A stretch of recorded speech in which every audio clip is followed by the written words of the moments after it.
பஞ்சாட்சர மந்திரத்திற்குள் மறைந்திருக்கக்கூடிய 5 மந்திரங்களின் சிறப்பை பற்றி. பஞ்சாட்சரம் அப்படிங்கிறதே மிக உயர்ந்த பலனை நமக்கு தரக்கூடியது.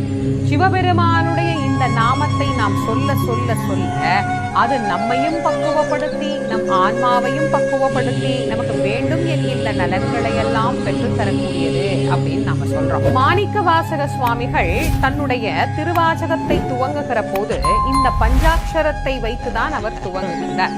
நமச்சிவாய வாழ்க, நாதன் தாழ் வாழ்க, இமைப்பொழுதும் என் நெஞ்சில் நீங்காதான் தாழ் வாழ்க அப்படின்னு துவங்குகின்றார். பஞ்சாட்சரம் அப்படிங்கிறது மிக உயர்ந்த பலனை நமக்கு பெற்று தரக்கூடியது இல்லையா?